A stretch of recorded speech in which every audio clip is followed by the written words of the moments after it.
Arsenal come streaming forward now in surely what will be their last attack. A good ball by Dixon, finding Smith. But Thomas charging through the midfield. Thomas, it's up for grabs now. Thomas, right at the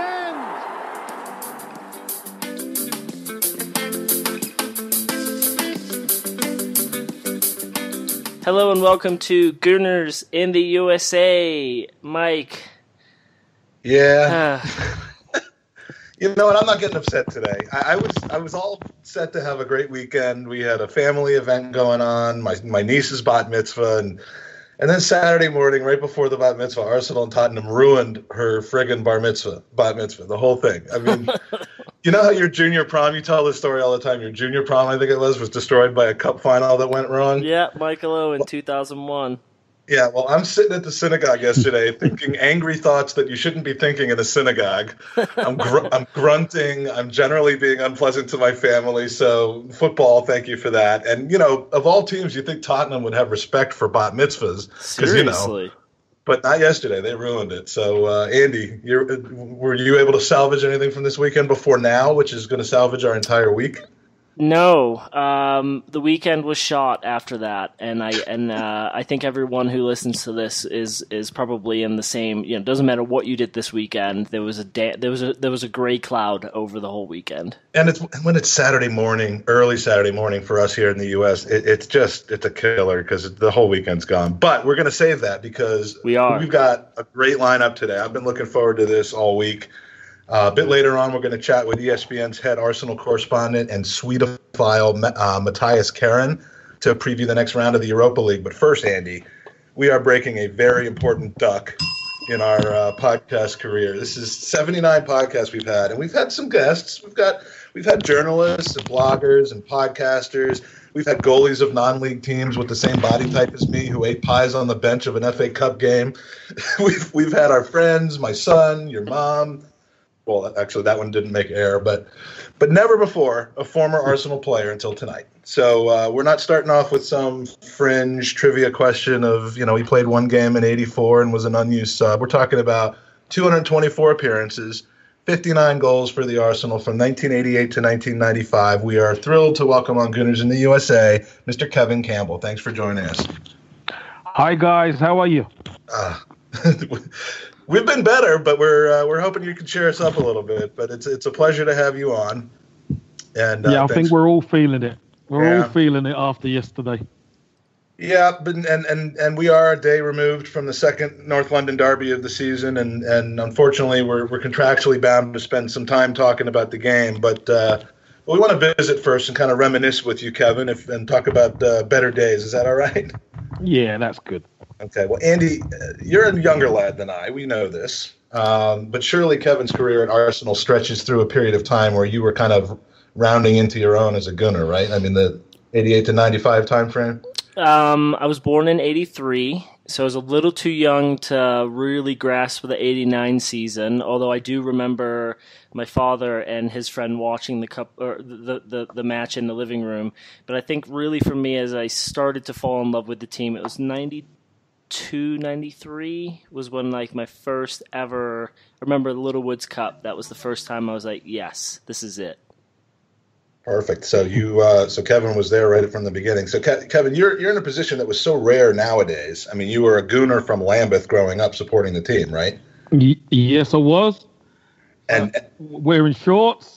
Yeah, supporting Arsenal. and to sign for the team you grew up loving at age 15? I mean, what kind of a dream was that? You couldn't sign for the club until you were 12 years old.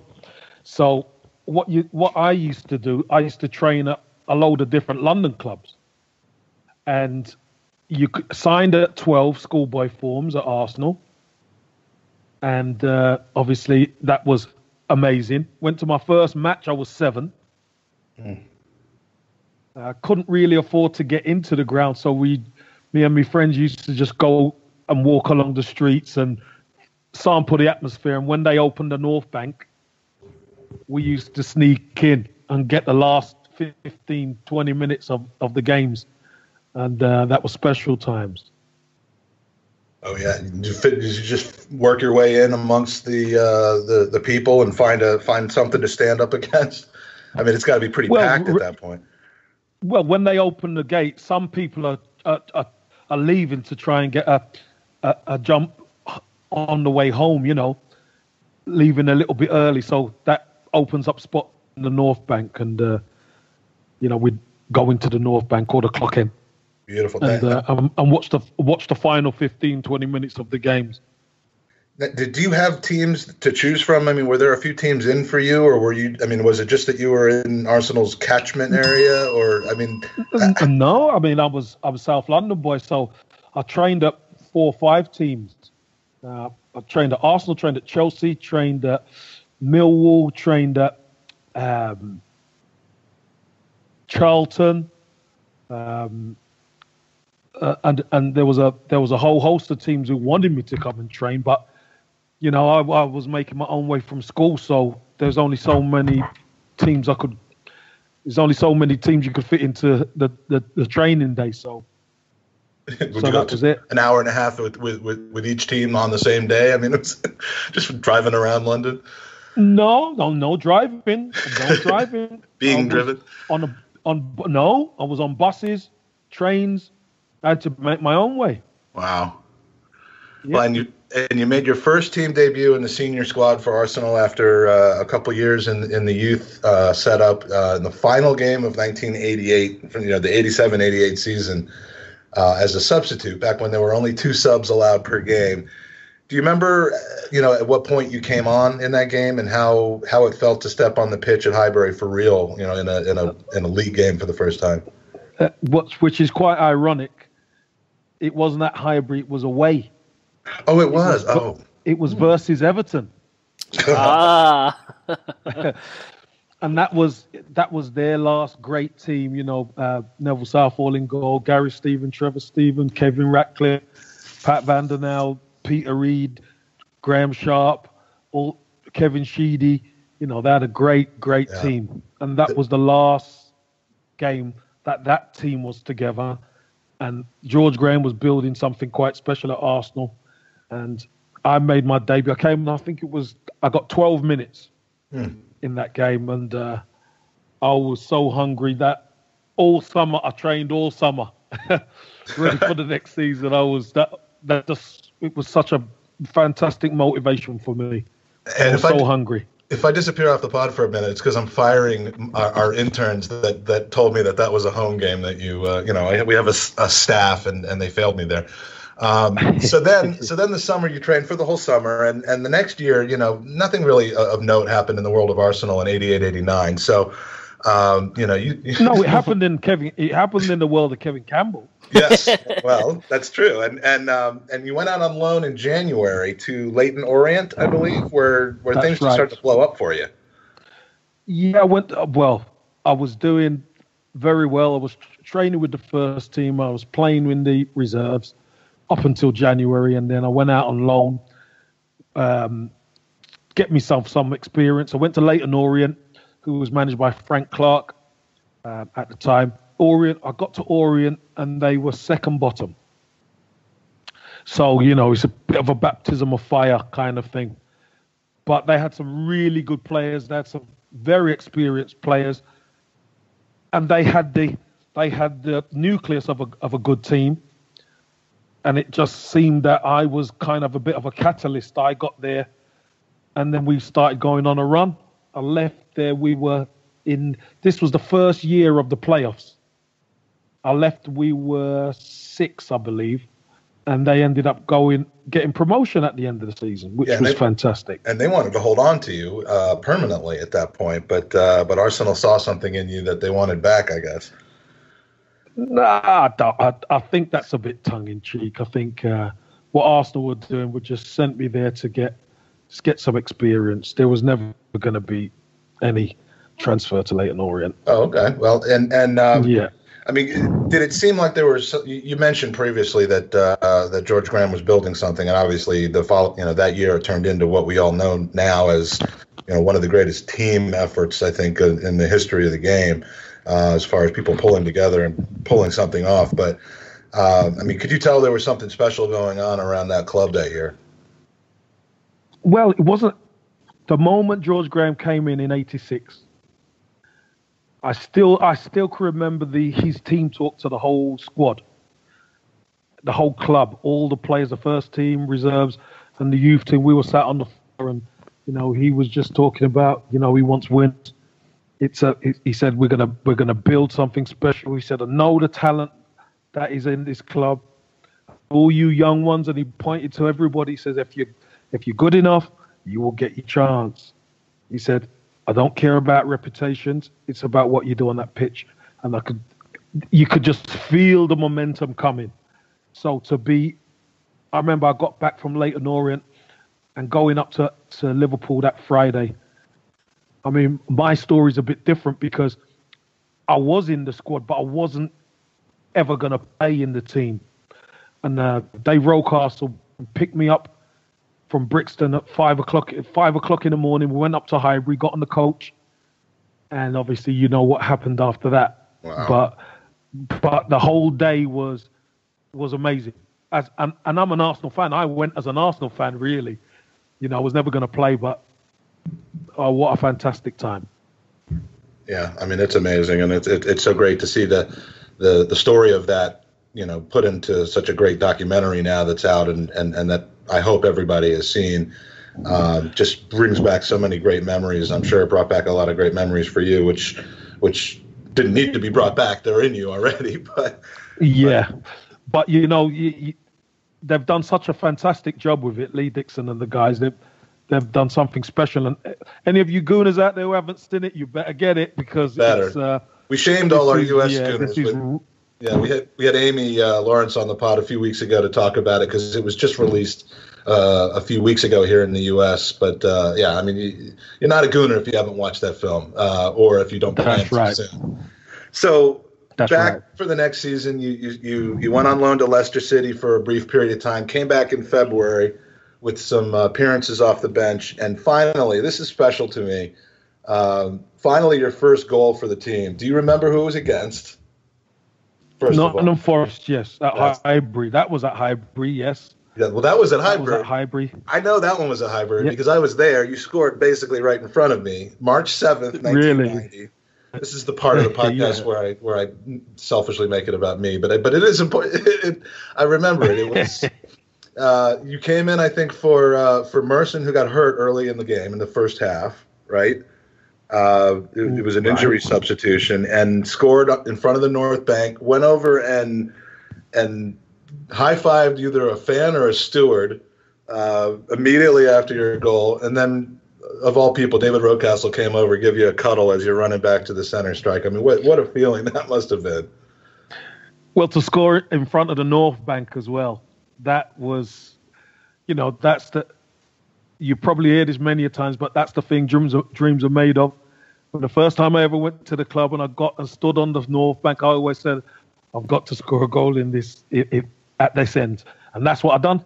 So, and it was a beauty. It was special time. It was a nice little 1-2. I think it was Alan Smith with his back to the goal, just basically put it right in for you, making the run and the finish into the corner of that side, in the inside of the netting. It's beautiful. It is the stuff that dreams are made of, and I found video of that actually. There's a video of it on YouTube recently, which is why I remember it in as much detail. I can't say 29 years later I remember it that well in person. And if you remember correctly, the Nottingham Forest fans always used to say you never beat Des Walker because Des Walker was the England international at the back. Yeah. So he didn't know who I was. He thought, who's this kid, And the ball got played in behind him. So if he said to me I saw him too long ago, and he says, I still couldn't believe you moved that quick because he thought, 1 minute I didn't see you for a second, and then you were on it in a flash. But he tried to recover, but just couldn't get there. It was a great moment, and this was the end of my brief time in London with the spring of 1990, And so I spent a lot of time at Highbury there. I'm looking back through my old game programs. I tweeted one out the other night where you were the centerfold. Yes. And I just remember. I mean, I remember seeing your name in the youth because part of the program would talk about the youth setup and some of those names ended up coming through the system and becoming stars. Yourself among them, and Niall Quinn and others, and it's just.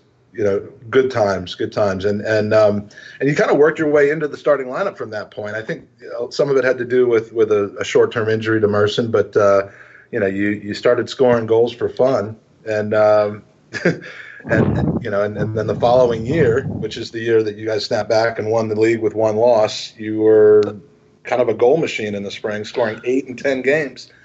Yeah, it's again special times. It was real special times at the club. The momentum, I mean, there was a lot of homegrown players coming through. So they had that feeling for the club, and the fans could relate to the players. And honestly, it was such a special time. And when you're a youngster coming through, injuries normally are the only way how you're going to get a chance. So when you do get your chance, you've got to take it. And luckily I did.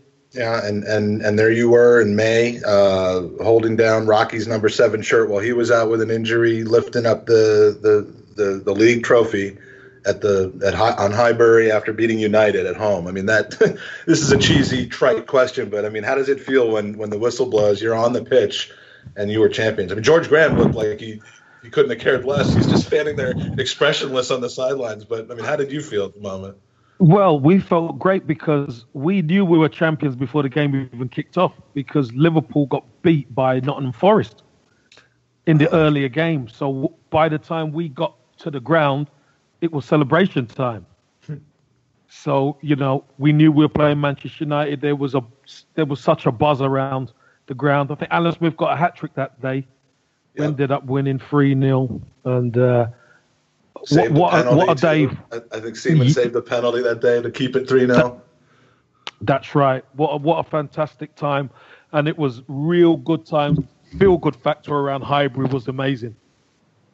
I bet. I was devastated when I found out the next year. I was back here in the States that you came back and won the league again, and I missed it. But very, very happy for you. So then 4 more seasons at Arsenal, playing along some guy that we added from Crystal Palace. I don't remember his name, but he scored some goals. But you end up with 59 total goals, an FA Cup, a League Cup, a Cup Winners' Cup. I mean, you learned to lift a goddamn trophy, didn't you? I mean, it was pretty good times.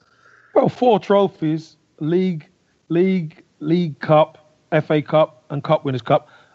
I would, if you'd told me I would have won 1 trophy at Arsenal, I would have snapped your hand off. But to be part of a successful era with Arsenal and as part of the first team, having come through the ranks, I'll take that all day long for sure. That's the exciting thing. I mean, when you saw it through from youth, I mean, you weren't just brought in to do a job. You were Gooner through and through. And that's right.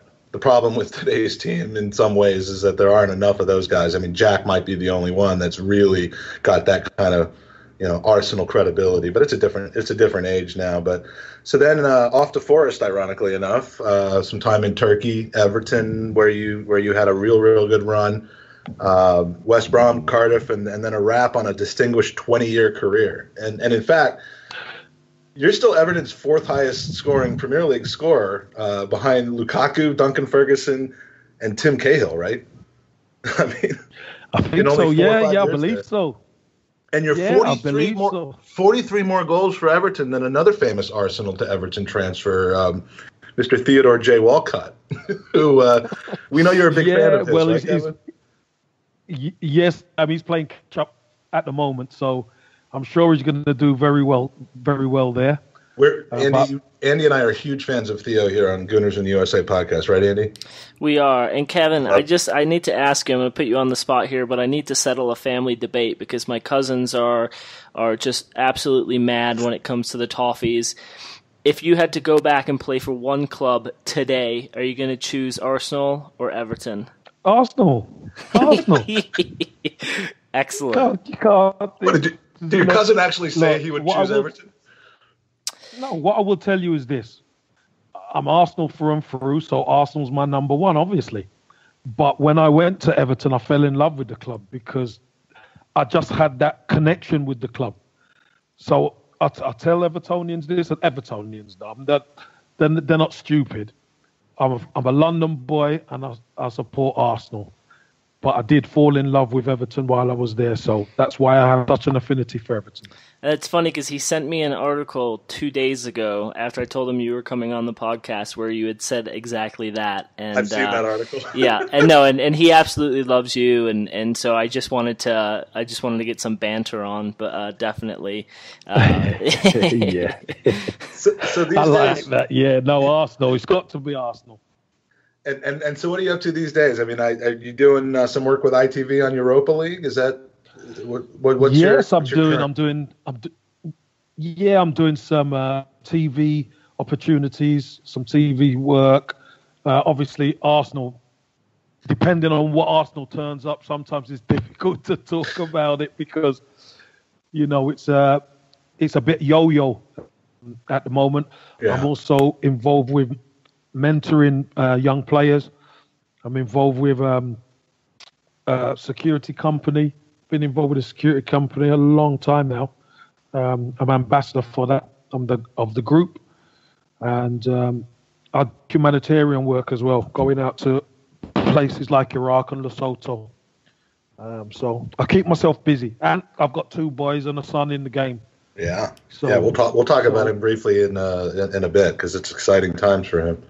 So, yeah, Kevin, but by my count, you've played in 9 North London derbies, so you're not a stranger to the match. And so, can you tell us what it's like waking up on a day of such significance? The nerves you feel, how the dressing room vibe is, and how if it's any different from any other match, and just kind of what it's like before walking onto the pitch and having all of these nerves, especially since you're an Arsenal schoolboy. Well, look, the Tottenham game is always, for me and for a lot of the homegrown players, is the big one. No matter who else you play, that's the game that you've got to be up for. So waking up in the morning, we always used to have it in our head that it's an opportunity. It's not that you don't go into it with fear. You go into it with no trepidation whatsoever. You're going in positive, and you want to win the game. So you get up in the morning, everyone gets together, and there's that buzz. Everyone gets that buzz from it. There's an energy there. I mean, Tony Adams was always brilliant in the dressing room and beforehand. Everybody knows their jobs. Tony would always go around. He knew how to do it. Put an arm around you if you needed it. He'll pull your shirt and be shouting in your face if you needed it. He was the ultimate leader, and we had such good leadership in that squad that going out to play again with no fear. That's the key. Because if you've got fear, you're not going to perform. And the way the boys played yesterday, it looked like they were a bit fearful. Yeah. For some reason, and it's a mindset. It really is a mindset when you go into that North London derby. Mindset over talent, I think, always. Yeah, 100%. Because at the end of the day, there's a saying in football, and we always used to live by this during the spells when I was there. You've got to earn the right to play. Forget talent. You got to fight your opponent first. And absolutely. You got to try. You got to dominate him. And once you dominate him, then you could play the nice football. But if you go into it trying to play, we're going to play nice football, and they start dominating you, it's going to be a long day. Yeah. So let's jump into the match, and we'll go to the lineup because it was a little bit different from what we've been seeing recently. And on paper, we see a back 4 with Elneny in front for protection, Jack and Xhaka in central midfield, and then a front three of Mickey, Ozil, and Aubameyang. Mike, were you surprised to see us line up differently with Elneny in that protection role? I think a lot of us were expecting just to go out the same way that we went out against Everton. So what were your thoughts on the lineup? Yeah, I mean, there were more changes from the previous week than I would have thought, but a lot of that probably had to do with the injury to Aaron Ramsey, which came as a surprise to me. I hadn't heard that he was suffering from a groin injury. But and by the way, is there a better way to guarantee that you're not going to play in a game for Arsenal than to score a hat trick in the game before?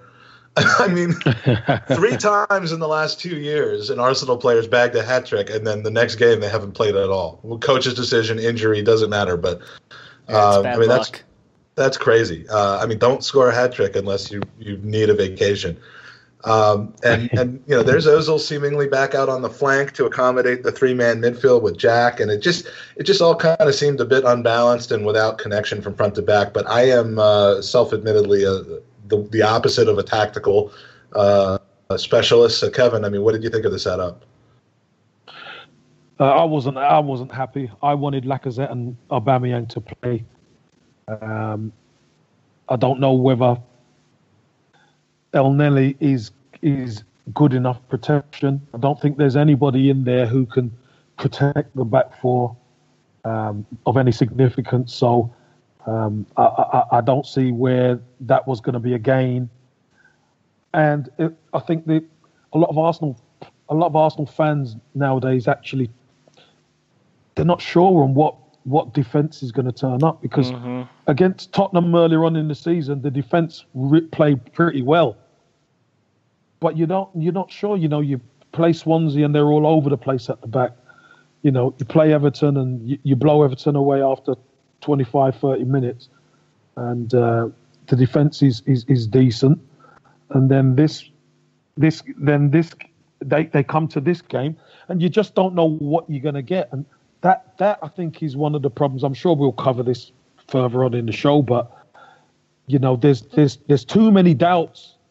When you pick a team to play in a North London derby against Tottenham, you want to be sure, we're going to have a right go at it. But Arsenal fans, we can't be sure, because they don't have that continuity of performance to say, right, they're going to do the business. So it was a bit of a mishmash formation for me, and the fact that the team didn't perform or play well just goes to show that things that need addressing haven't been addressed.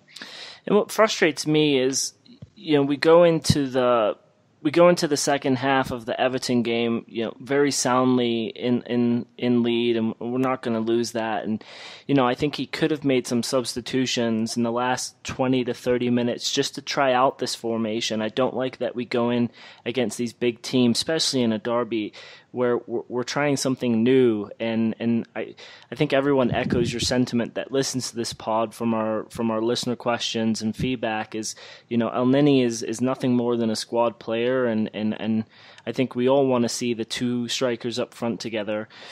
The structure of the game seemed to belong to Tottenham. They just appeared fitter than us. They were more disciplined. And Kevin, as you had kind of mentioned, they just seemed like they were up for it a little more than we were. We looked rather stale in midfield. Our passing was off, especially in our defensive third. I couldn't understand why we were just giving possession away so often. Kevin, did Spurs play a perfect game from the perspective of shutting down our center midfields and taking Ozil and Mkhitaryan out of the game? Or was it more Arsenal having just an off night and not being good enough on the day? What would you say if you had to answer that question, A or B? Technically, he doesn't have to answer that question. Well, what I would say is the way Tottenham set up to go for Arsenal. And they were making all the running. They were doing all the pressing. They were putting Arsenal under the pressure. And it seemed that Arsenal couldn't handle the pressure. And it's weird to me to even say that, but did they play the perfect game? Tottenham done a number on Arsenal yesterday. And it kills me to say it, but it's true, they done a number on Arsenal. Arsenal couldn't respond. They couldn't adjust. Because you have to be able to adjust in game if it's not working out. But Arsenal just couldn't adjust. And, Tottenham were in the ascendancy. And if it weren't for Petr Cech, it could have been worse. And we'll get to Cech. And Mike likes to ring a bell whenever. Why do you ring the bell, Mike? We've done 79 of these shows, and you still don't know why. I love the old colloquialisms or whatever that are purely English, like in the ascendancy or at 6s and 7s. So every time one comes up, there's a bell that goes off, and half the people we talk to hate it, half the people love it. So I did a soft little bell there because I didn't want to interrupt your flow, but that was for saying that they were in the ascendancy. Sorry. So also in the ascendancy was Kane in the 49th minute. We concede a header from let's be honest, an Arsenal super supporter in Harry Kane. Why does it always have to be Kane? I mean, Kevin, walk us through the goal. It's crazy.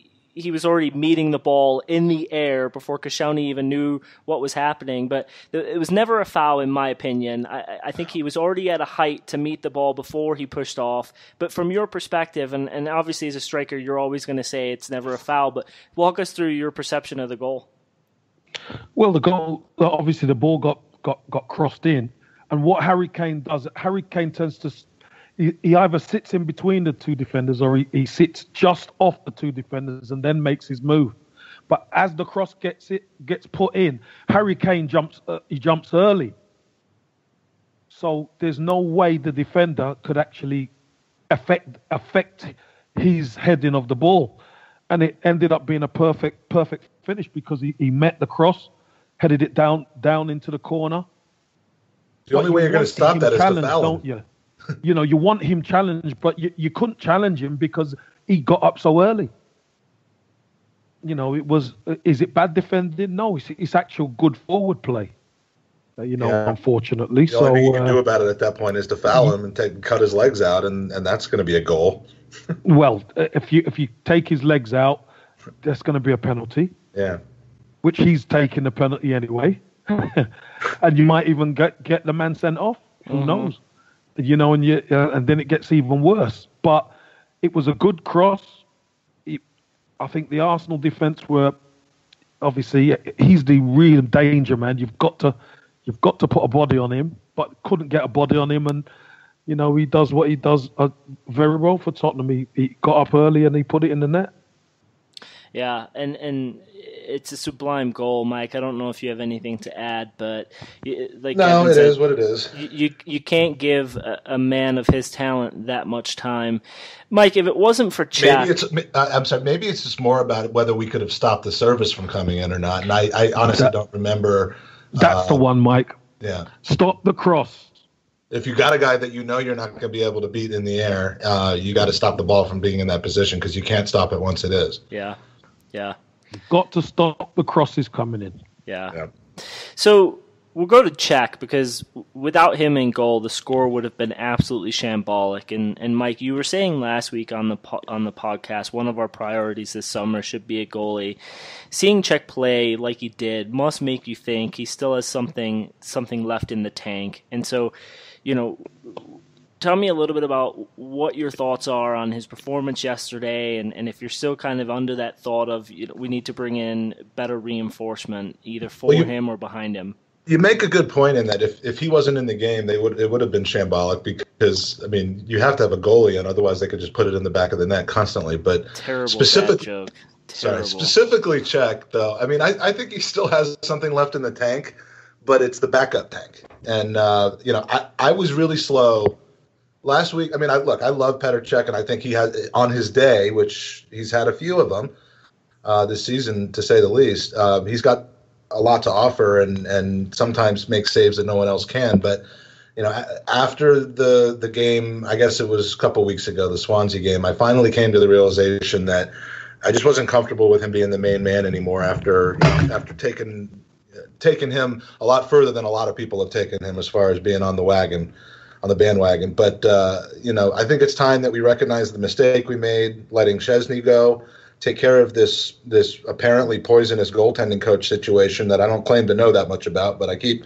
hearing that, that there are personality issues with our keepers, some of them, and the goaltending coach, and get a new number one. And frankly, looky here, Andy, your and my favorite two English keepers have their teams sitting in the bottom three, and a lot like Jordan Pickford last season, their teams get relegated. There's no chance that they're playing a season in the championship. So there may be a couple of pretty good English keepers that are going on the market in the summertime. So I'd say it's probably time to get on that. Yeah, I'd love nothing more than our number one to be the England number one.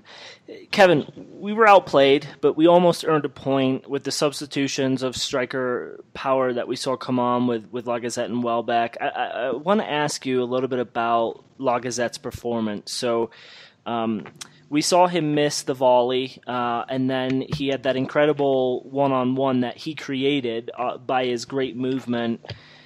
Walk us through, because he's been getting a lot of stick on Twitter and in the press. Do you think the misses were his fault?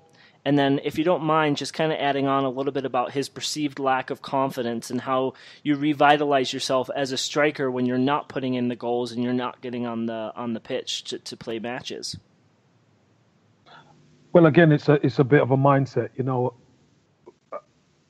Alexandre Lacazette got bought to be the man, and he finds himself on the bench because Aubameyang's come to the club.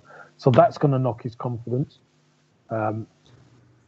Arsenal haven't been playing to his strengths when he is playing. We know he can finish. We know how sharp he is, but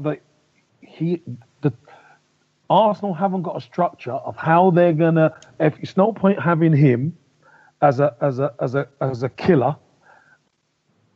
He needs bullets, and Arsenal haven't worked out a way how to get him the bullets yet. So he struggled at times in Arsenal's setup. Plus, Arsenal haven't had a defence, and you might think it's crazy me mentioning the defence, but when you've got a defence, the defence actually helps the midfield and the strikers, because when they win the ball back, they give it to the midfield quickly, and then the striker gets the opportunities a lot quicker. Arsenal haven't mastered that yet because these things haven't been addressed in 12 years. So all this is coming back to haunt Alexandre Lacazette. I thought Lacazette done pretty well. Look, he doesn't mean to miss the chances. And obviously he would have loved to have been decisive and took one of the chances, if not both. But the fact of the matter is he's coming on at the end of a game, North London derby, when really he should be starting. And he's shown he can make a difference. But his confidence is going to be pretty low now because he's not even starting. They've signed him for £50-odd million, and he finds himself on the bench. Arsenal ain't blessed with world-class talent. So how is he not playing? I just don't know.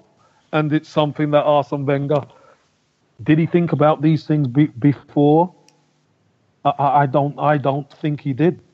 But how does he get himself out of it? He's got to get that strong mindset and keep going, because when you're playing for Arsenal, stick's going to be flying about when you're not doing the business. When you're not doing it, stick will be flying about, but you have to be tough, mentally strong, roll on the next game. So we have a question from one of our listeners, Schwinn, who asks, and I think this is a good time to plug it in, do you think we've given up on Lacazette by signing Aubameyang? A lot of people seem to think so, and he mentions, even though when you look at a Man City who have Aguero and Jesus, there seem to be no concerns or confidence dramas there. So I guess Arsenal fans can't have the good things in life, because it seems like we either have to have one or the other, right? And so from your perspective, do you think that this could be the end of Lacazette, or do you truly think like maybe a new manager is going to be able to get both of them on the pitch and have them working side by side? Well, I'd like to think Arsenal could play both strikers, especially with the quality, the creativity that Arsenal have in midfield.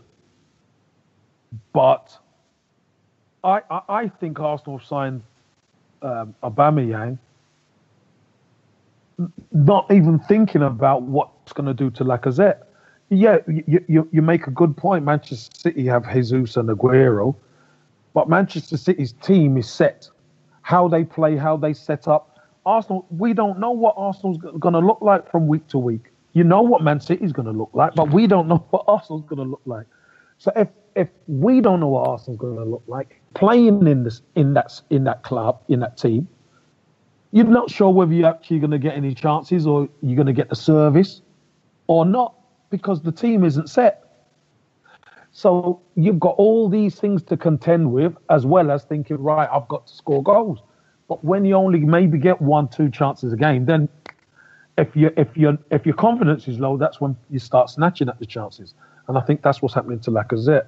So yeah, and the team being set at Man City, that was one of the things that I would have been intrigued about had Alexis gone there in January, because I thought if more than anything else, it just would have upset the balance. And frankly, I think it's happening at Manchester United already, where Rashford is getting the poor end of that situation, and everyone's trying to figure out how to accommodate Alexis. So I'm sure it'll come good, but I'm enjoying the destabilization that's happening with that.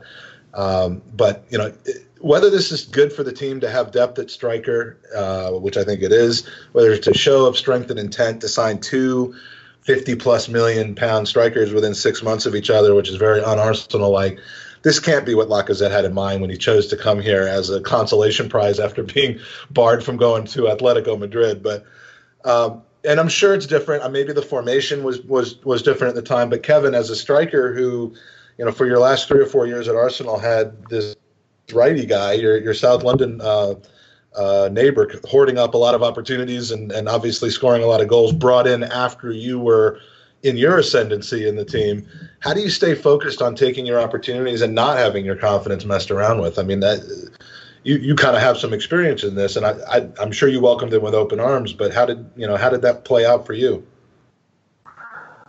Well, it's difficult, but what you've got to do is you've got to look at the situation and think, right, how am I going to be most important to the team? Because when Ian Wright was bought, George Graham turned around to me and said, me and Ian Wright can't play together because we're too much like similar players. So when I played with Alan Smith, I used to hunt the space. Alan Smith used to be the target man. Obviously, then Wrighty came. Wrighty hunted the space, and Alan Smith was the target man. So I said to myself, well, what I've got to do, I've got to start working on my game to be more of a target man as well, because if the manager doesn't think I can play with Wrighty, I've got to prove that I can. And I went back to the training ground and I used to do extra, and that's how I started developing my game. And that's when it was the 92 season where we got put together. Well, I think we played Sheffield Wednesday at home and it was 1 each and we beat them 7-1. And me and Ian Wright got playing together after that. And the manager realised actually these two can play together. But he'd seen me doing my extra work on the training ground. And I'm not saying obviously that's geared at Alexandre Lacazette, but it's the mindset that you've got to have. Because I'm Arsenal through and through, as long as Arsenal win, I don't care who scores the goal. I want Arsenal to win. And I want to win. I'm a winner.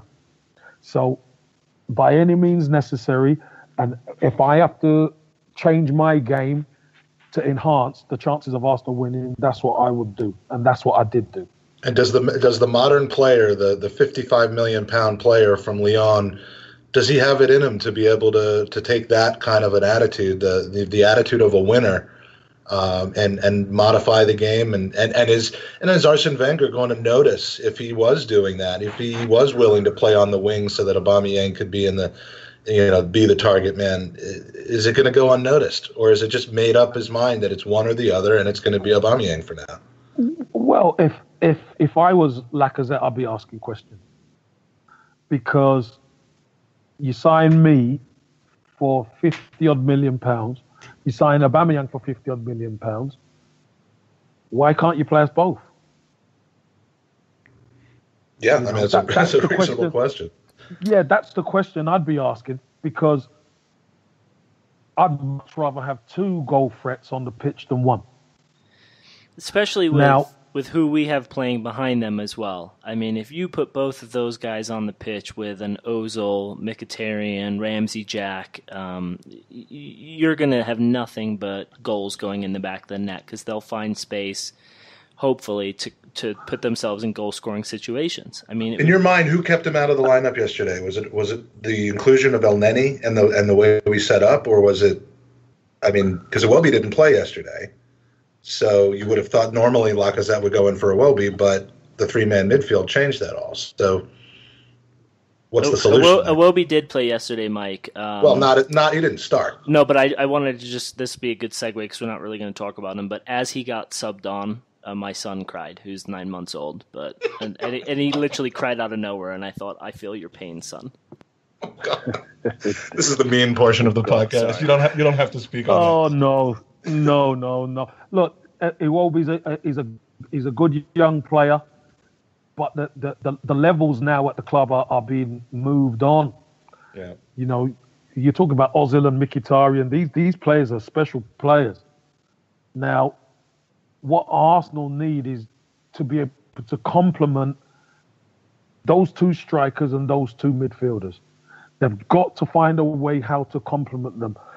The defensive central midfield is, people have been crying out for that. Jack Wilshere obviously can play, but you need that strong guy in the center of the pitch, like Vieira type, Gilberto, that type, who can fight fire with fire. When the tackles are flying in, he'll protect all those lot in front of him. Yeah, it's not like it used to be right now. That's for sure. No, and you know, it sucks because we lose 1-0. We keep hearing about this shift of power, and it's just absolutely terrible. But you know what, Mike? We need to move on, and I don't know if this team needs time to gel. If it's a coaching situation, I don't know what your thoughts are there, but I just this North London derby loss doesn't hurt as much as in the past because I have that expectation now that we are typically not going to get anything out of these big matches, and I hate it, but it's just what it is at this current time. Well, my thoughts last week were that, you know, despite how rampant we were against the likes of an Everton, they didn't bring it against us at all. So, I mean, it looked fantastic. But this team isn't just going to automatically be instant firepower all the time. And, you know, we saw yesterday how an organized team that's coached by someone under 300 pounds would be able to game plan against us and, you know, neutralize our talent. Because we haven't figured out, like Kevin said, our best gelling lineup. We haven't figured out how to support the players that are in need of being supported.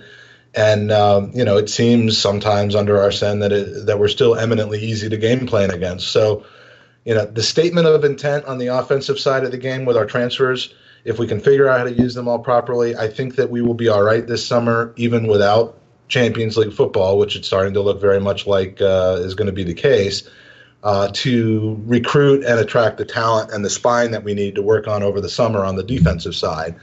So I think the next 3 months really need to be focused on exactly that, gelling together, figuring out how we can have, you know, accommodate our stars when they're all healthy, like getting Lacazette the minutes he needs with Aubameyang, not instead of. You know, any hopes of a trophy double and a top four finish just because we added Aubameyang and Mkhitaryan while losing Alexis Sanchez, I think it's overly optimistic. So, I mean, Kevin, reason for concern, do we need patience, or, you know, is the coaching going to have an impact on how long the gelling together process takes, or should we really just give it till May and see where we are? Look, I'm going to be brutally honest.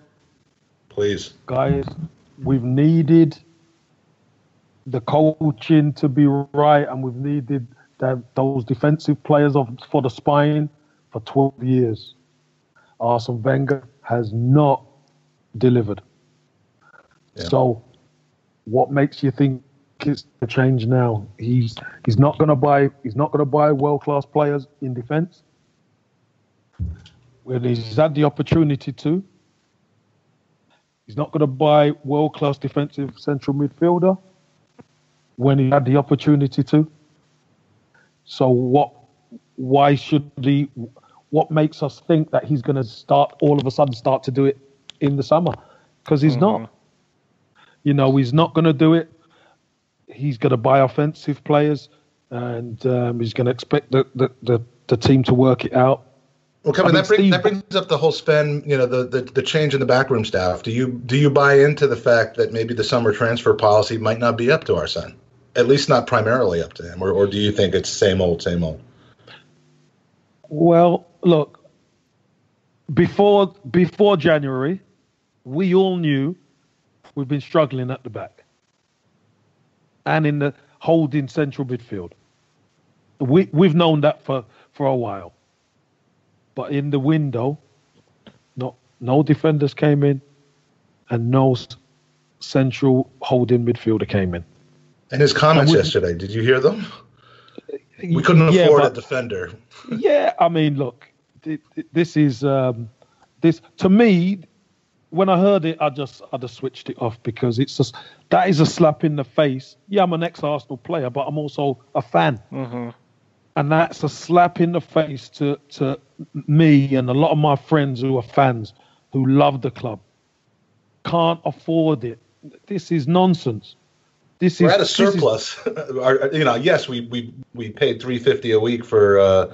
We had to up some people's wages, that's for sure. But as far as the transfer net, it's we may be in the positive side of things. So how could you say that?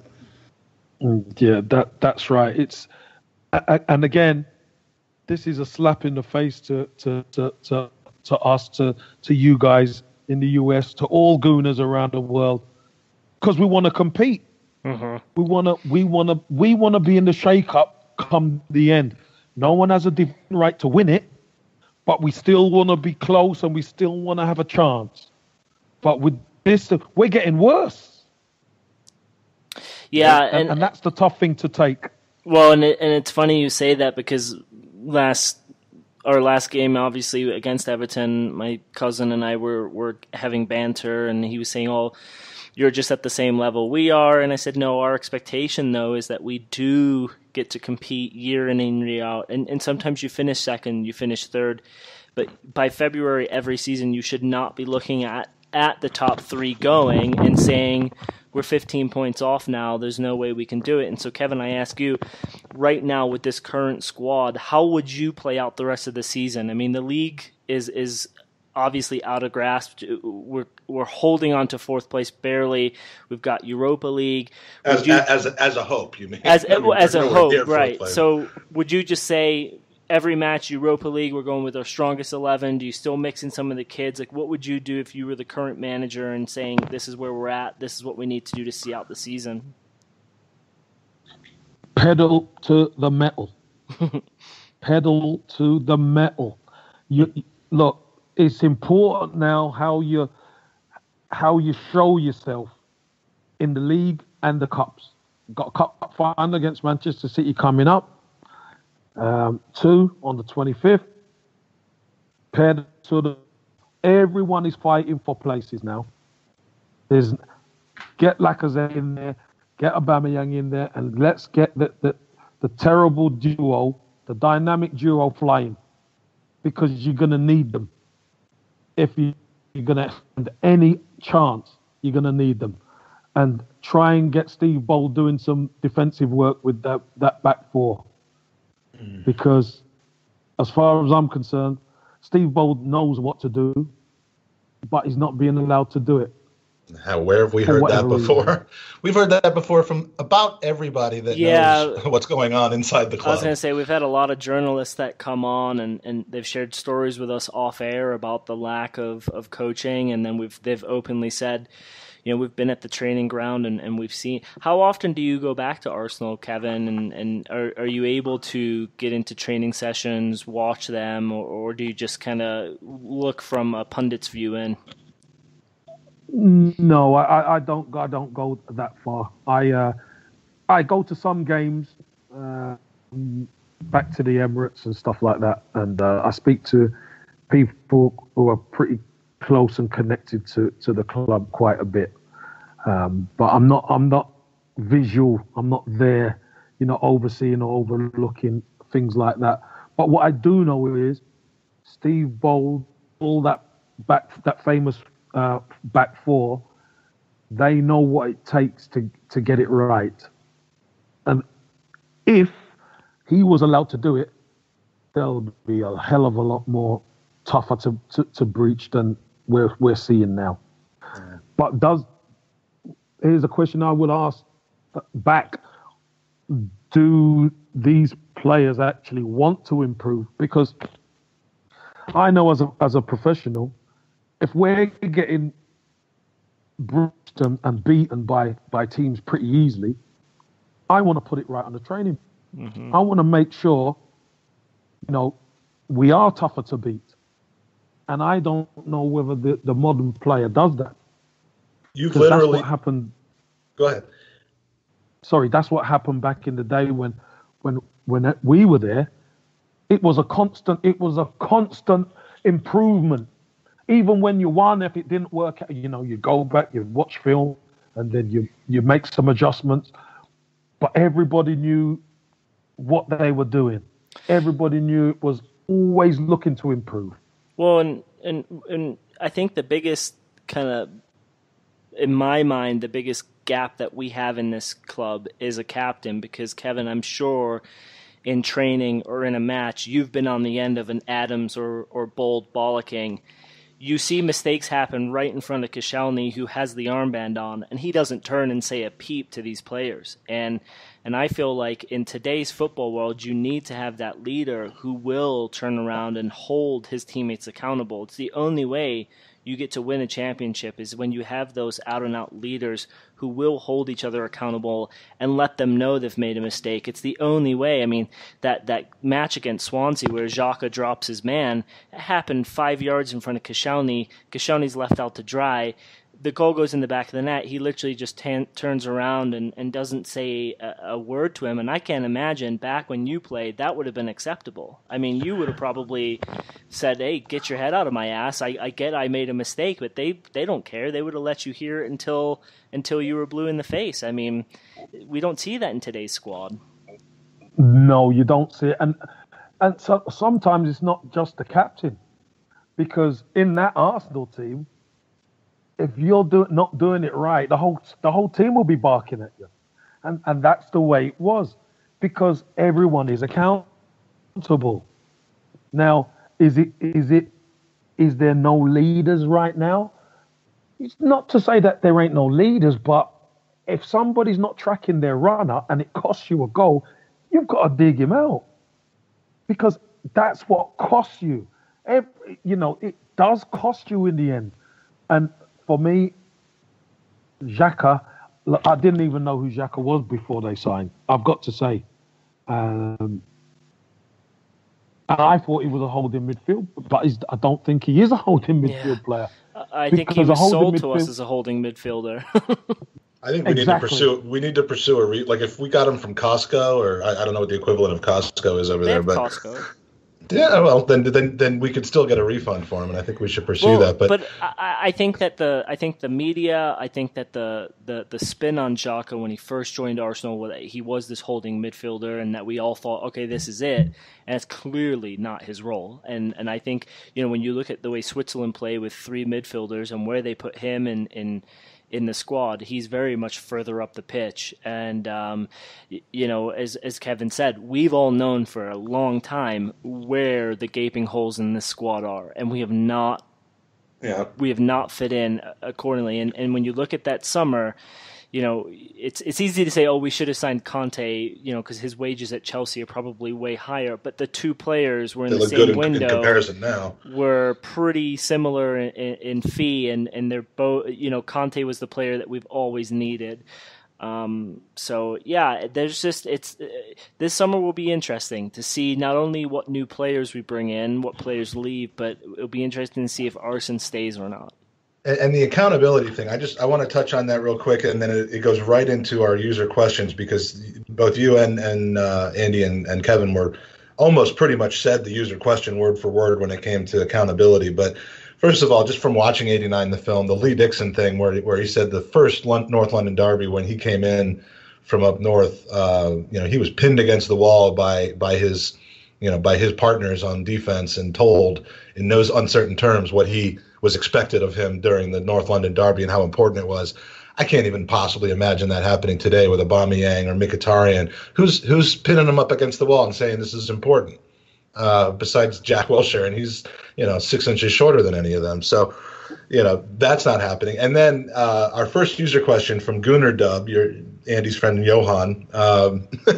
If Wenger doesn't do enough work or any work with the defense, as we're told, why, Kevin, in your opinion, aren't senior players like Per and Koscielny demanding it and speaking up? And you've started to speak to that already. Why isn't that happening? Yeah, but maybe they don't want to do it. They're not the right people then. Yeah, they don't want to do it. And look, Laurent Koscielny is a good player, but how accountable is he? Because he's seen Xhaka not track his man back into the box, and Xhaka's man puts the ball in the net, and he's not digging him out. Yeah. So that tells you about accountability. So I can't see Koscielny or Per Mertesacker saying, we want to put it right on the training pitch. I'm surprised. Per is the one player that probably, when he's on the pitch, he does hold his teammates accountable. But why isn't he stepping up and saying, my defense, if he wants to take ownership of the defense, even though he's not playing, he is the captain. They're not getting the right kind of coaching. I mean, I guess no one stands up to Arsene Wenger. Right, but it all boils down to the leader. Who is the leader? The leader is the manager. Yeah. The manager is the one who sets the accountability. If the manager doesn't have players who are accountable in that squad, in that team, he's to blame. He's to blame. Yeah. Yeah. It says it all. No, it does. It does. And, when you look at I absolutely love Bellerin, but look at the season he's having. It hasn't been great. And he knows there's no one to play his position. So he doesn't have to fight in training for a starting 11 spot, and that's not pushing him to be a better player. Well, and there is someone that could play his position if Wenger was willing to trust him, which it seemed like he was early in the season, but there's no fear that it's going to happen. I mean, Maitland-Niles can play that position if in a pinch if he has to, but Bellerin knows his job is safe. Yeah, absolutely. Niles could play holding midfield as well. Yeah, well, that's where we want to see him. But we never get to see him there. Why? Xhaka. And that's why I just again I go to the point that frustrates me is when we're in these matches against Palace and Everton where we have such a comfortable lead, rest the likes of Xhaka and throw Ainsley into that holding midfield for 20 minutes. Just see what happens. I mean, we're heading to Sweden next week. Let's see what happens. Get a 2-goal lead, come out and just see out the match. Put one of those players in a position. Like I'd love to see Reece Nelson actually play higher up the pitch in an attacking role just to see what they get and what they have in their regular position. We have a question from Ryan Cost, and I'll go to Kevin on this one because you're offensive minded. He says, why not accept we can't defend and play a 4-4-2 diamond and just try and score more than the opponent in every match? So essentially you score 4, we'll try score 5 or 6. I think that's what Arsenal try and do anyway. I think Arsenal try and outscore teams because with that defense, we just don't know who's gonna turn up. I'd like to see Arsenal play 2 up top, because what 2 up top will do, that keep the 2 centre halves of the opposition honest. Because normally when there's 1, there's 2 defenders marking 1 man. If there's 2v2, you're going to create a hell of a lot more opportunities. So that's a good question. Actually, that got asked. At least be entertaining. So, from our good friend Lee Judges has asked, who is your best mate at Arsenal? Someone, and I added someone that you confided in, was always there for you. And I'm going to add a second part of the question, which is what is this person's phone number? Because we're going to ask you to help get him on our pod next week. No, my best friend at Arsenal was David Hillier. We came through the ranks at the same time. We played football against each other from the age of 7. And we were lucky enough. We made it through all the way through the ranks, and we made it into the first. I made it first, and then he made it into the first team. When we won the title in '91, both of us picked up winners' medals. So, that was such a fantastic rise through the club for me and him. We were good pals from South London. So he was probably my best mate. Obviously, Michael Thomas. I went to school with Michael. Michael was 3 years older than me. Rocastle, Paul Davis, obviously Wright, he come in, Gus Caesar, Tony. I mean, everybody was so tight together. It was such a tight knit. But David Hillier was my guy. Excellent. Well, we'll need your help because next week's episode starring David Hillier. No, I'm just kidding.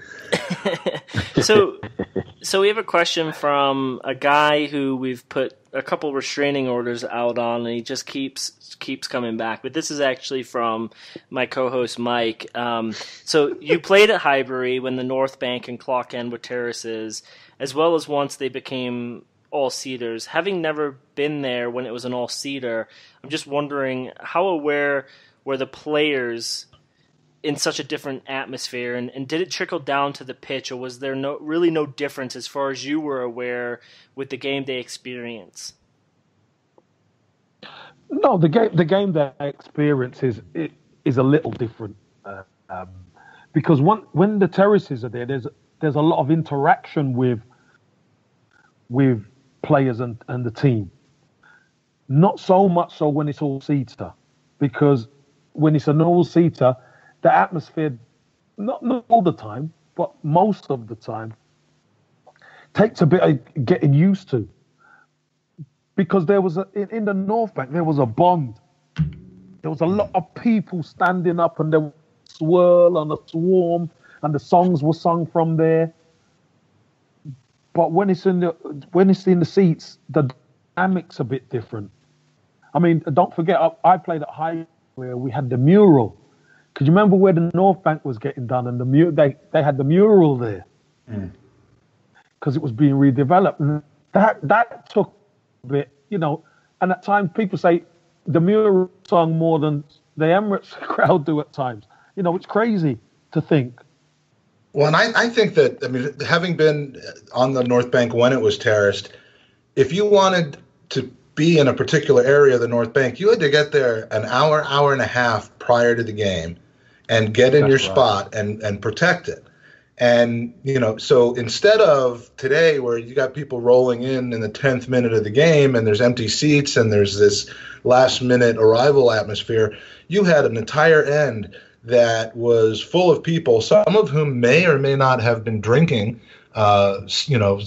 smuggled in bottles of whiskey and scotch while they were waiting to pass the time, who were getting hyped up for the game. And by the time the game started, it was like a frothing, crazy atmosphere. And I just think, once you have assigned seating and no one's going to take your spot because they don't have your ticket, that really took a lot away from the game. And it just, that I think is why some level of safe standing needs to come back if they can figure it out, because it just took a lot away from the game, in my opinion.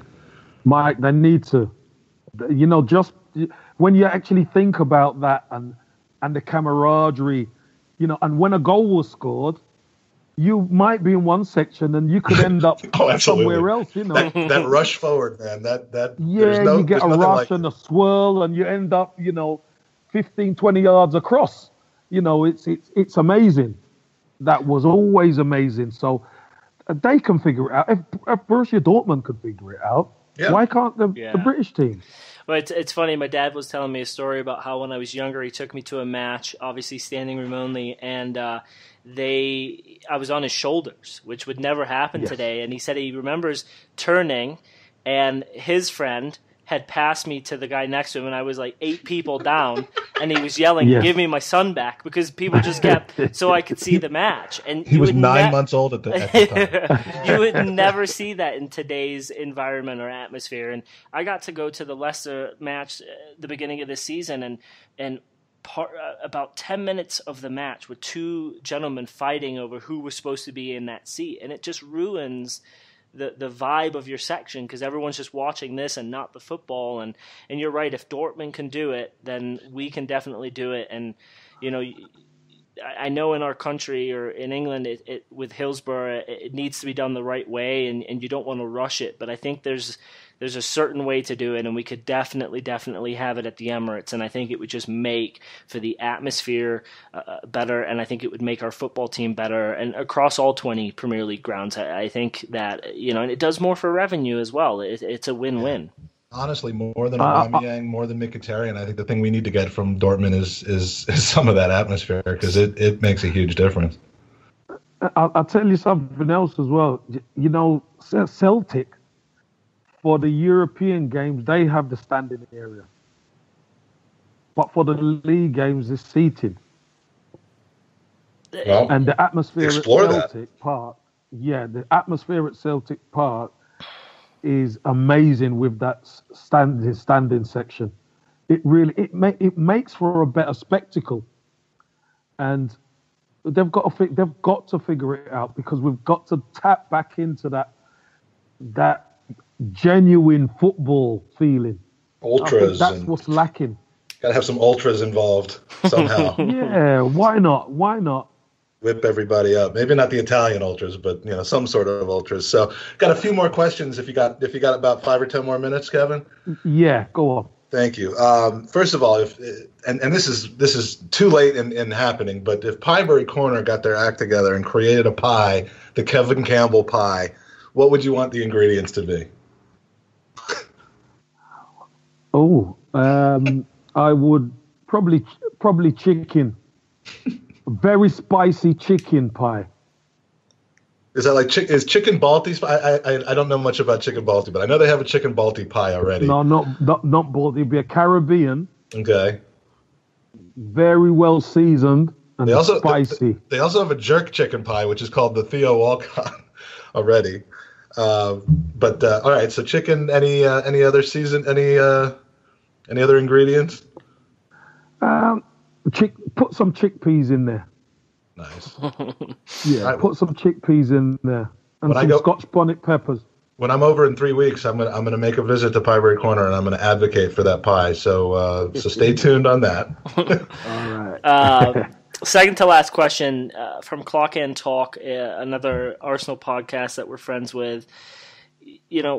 They asked the question, at what point for a player do they know it's time to retire? And I think this is different for everyone if you're injury prone, but for you specifically, like, when did you know this was it for me? I've met my career goals or whatever it is. When did you know, hey, it was time for me to hang up my boots?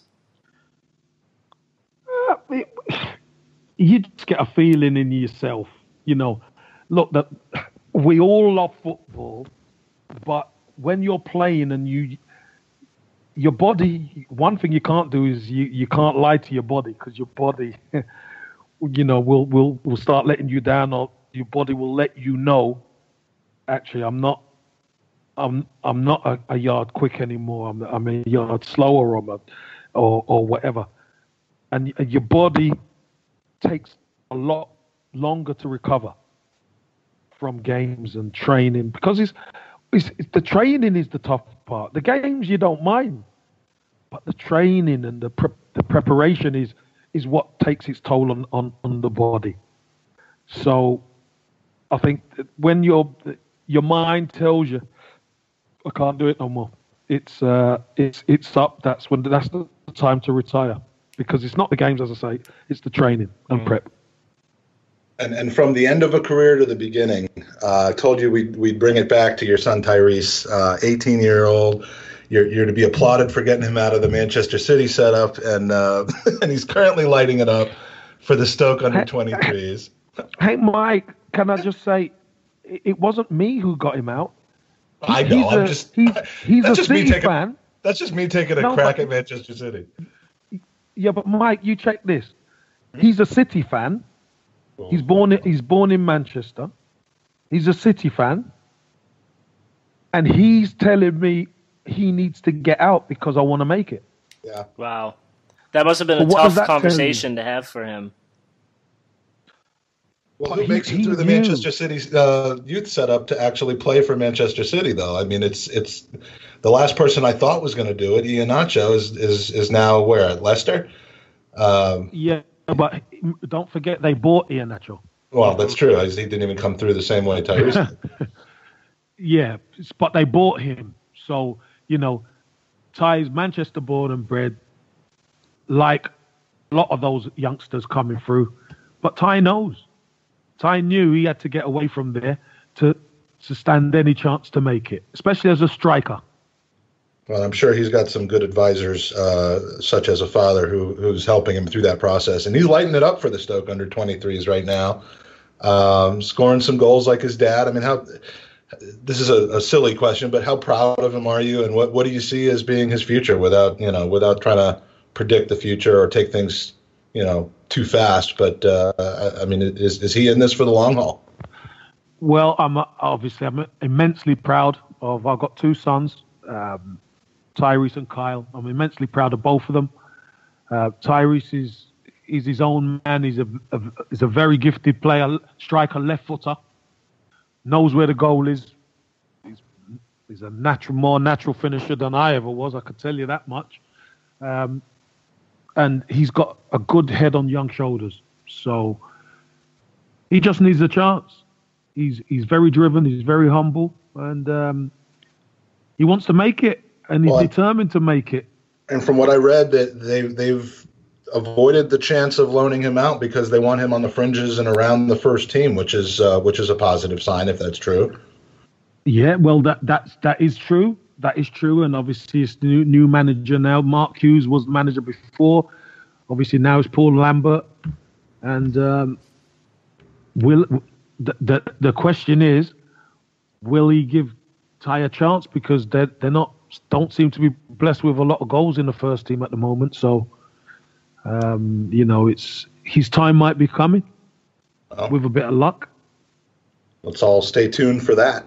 And that is the last of the user questions. So we're gonna wrap up our segment with Kevin. But I know we wanted to ask you about Bring Hope, Andy. Did you want to go ahead and ask about that?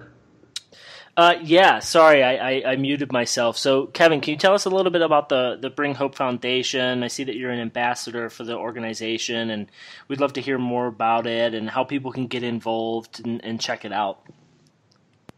Yeah, you could go to Bring Hope, www.bringhope.info. And really, it was my cousin who got involved with Dr. Marivan Baker, who was a refugee himself. In Erbil, Kurdistan, Iraq. He's got himself out, and he lives in Sweden now as a doctor, and he's always said that him and his family want to do something for the refugees and IDPs, which are Iraqi displaced people, back home. And obviously there's been war going on there and stuff like that. If you could imagine, there's 53 plus refugee camps with 2-point-something million people across them. Obviously, me being involved, it was about sports and football, going into the refugee camps, bringing football kits and boots and stuff. And I must say, New Balance have been fantastic with us. They've supported us and give us boots going out there. And we also do that in Lesotho as well. We bring medicine, we bring clothing, we bring basically any necessity that they need, baby milk, you name it. People donate, and it's been fantastic. What we're looking to be doing next is to be putting the football pitches actually in the refugee camps, because a lot of the children have anywhere to play, and they all love football. They've all got different tops on, and they all know about the teams. So, we're going to try and do something special for the youngsters over there. But it's something that's dear to my heart, and it's so fulfilling doing something for these people, because nobody seems to help them. Yeah, I mean, they're in a difficult situation, and you're bringing smiles to their faces and positivity and hope. I mean, then I think that's why it's a great name. So again, it's www.bringhope.info. That's right. Great organization, and it's fantastic work that you're doing, and we wanted to make sure that you got that out there. And Proud of you for stepping up and doing that. And I'm sure I speak for Andy when I say it's been an absolute pleasure talking to you, Kevin. I appreciate you spending the time with us. It's been a blast interacting with you on Twitter. We're hoping maybe next season we can have another visit from you if Andy and 100%, Mike. No problem. Continue getting along. So if we can continue getting 100%. along. It's Kevin. I'm your first, and I won't be your last. It's been an absolute surreal experience. Like I can't believe that you've come on, and maybe next season we can have you on post Everton, and we'll bring on an Everton supporter as well, and we can have some good bands over that. That would be fun. But thank you so much. Yeah, that would be good. Listen, guys, you're welcome, and keep up the great work. Gooners podcast in the USA. Fantastic. Thank you, Kevin. And for our listeners, this isn't the end of today's pod. Stay tuned for a chat with Mattias Karen from ESPN, where we preview the big Europa League matchup against the Swedish minnows Ostersund. He's a bit of an expert on all things Sweden, so it should be a great conversation. We're very happy, Andy, to welcome in someone who has quite a bit of experience with Arsenal. He's the main Arsenal reporter for a little fledgling sports outfit called ESPN. Andy, have you heard of those guys? They just hit my radar. Hit my radar. They're slowly getting well known in the sports world. But exactly. But welcome to the pod, Mattias Karen. Thank you for joining us. Thanks for having me, guys. Oh, it's our pleasure. And Andy, why don't you kick this off? Yeah, so tell us a little bit about how you came to be in your current position with ESPN. It looks like your college education was here in the States at Western Kentucky. Were you born in the U.S., England, Sweden, and? No, I'm born and raised in Sweden, but I went to university in the States, as you said, at Western Kentucky in their journalism school. After that, I returned back to Sweden and worked for the Associated Press. The AP, first as a general news reporter in Stockholm, and then they transferred me over to the sports desk in London, and so that's sort of how I came to be a full-time sports reporter. So I was there for about 8 years, and then a couple of years ago I joined ESPN, as you said, as their Arsenal correspondent. Oh, great. And so is Arsenal your quote-unquote assignment, or are you a fan of the team? And you can be honest with us how that kind of played out. Sure. I mean, I didn't grow up as sort of a hardcore Arsenal fan, but obviously as a Swede, I sort of always followed them. They've had some great Swedish players over the years, like Anders Limpar or Freddie Ljungberg. So they were always sort of, a team that I followed. And then when I moved to London back in 2007, I lived about a stone's throw away from the Emirates. About maybe a 5-10 minute walk away, but it was close enough. So you've got really strong arms then. Throw a stone that far. Not quite a stone's throw, but it was close enough so I could hear from my bedroom window whenever Arsenal scored a goal. You could hear the cheers from the Emirates, and ever since then, I sort of adopted them as my team. So I am, I'm an Arsenal fan, but maybe not as as hardcore of a fan as many others who grew up, as Gunners.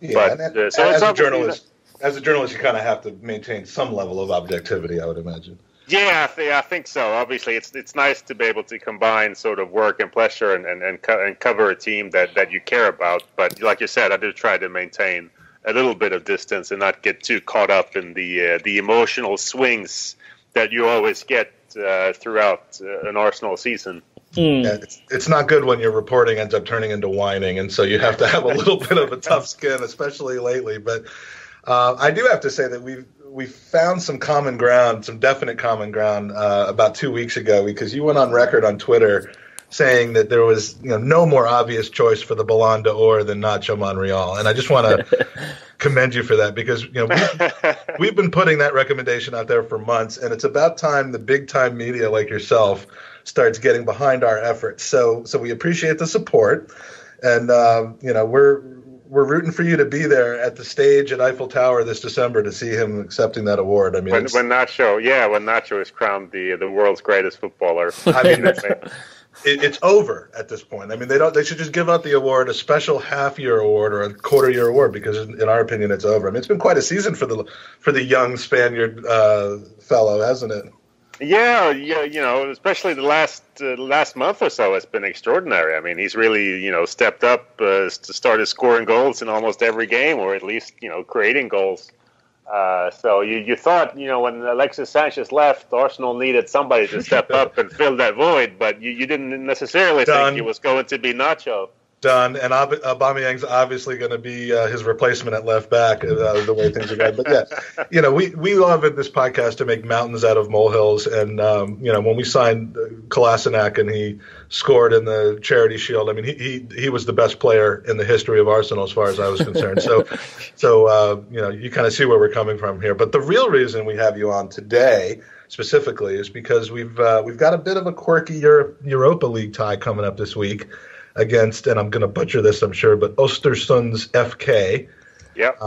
And while we're normally, around this time of year bracing for our annual whooping from Bayern Munich and Barcelona, this year it's a little bit different thanks to our wonderful fifth place finish last season. And, you are the go-to man for all things Swedish. And let's go ahead and talk about Ostersunds to the extent that we can. And to me, from my limited research, and I'm interested in hearing your feedback on this. I mean, we're used to hearing how clubs have been around for 50, 100 years, 132 years in the case of Arsenal.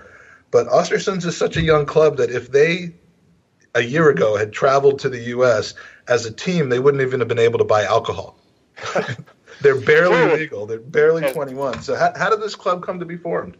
Well, the funny thing is, too, that they're actually, they didn't exist when Arsene Wenger took over as Arsenal manager. They were actually formed a few weeks after that, I think. And they were formed as sort of a merger between three local clubs that they had there in Ostersund. Obviously, Ostersund is a pretty small town in central Sweden.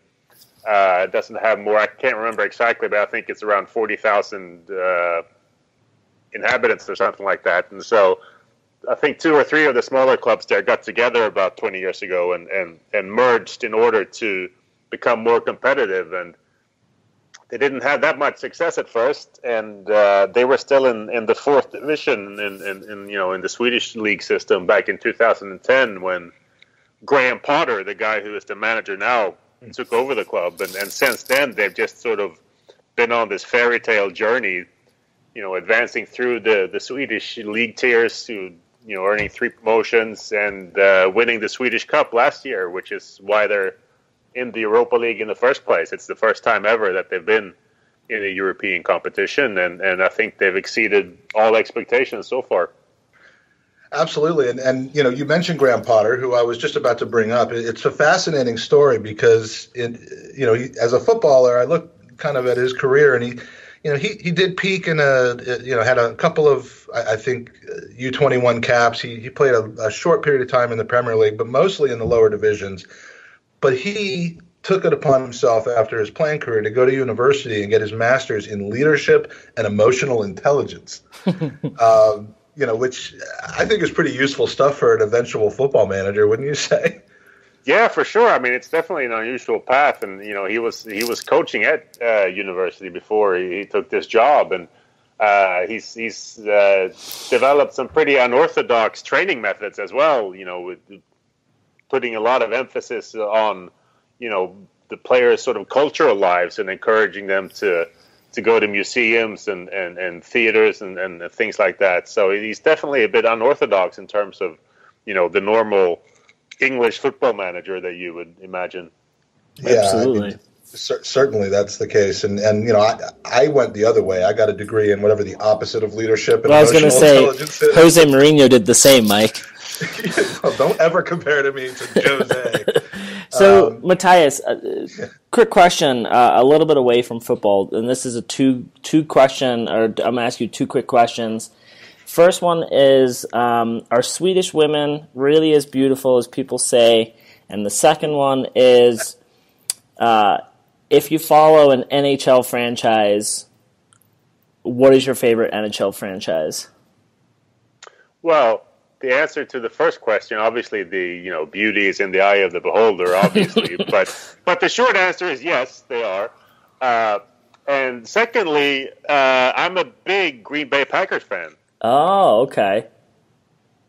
And how about ice hockey as well? I mean, we know that in Sweden, ice hockey is obviously huge. Do you have an NHL team?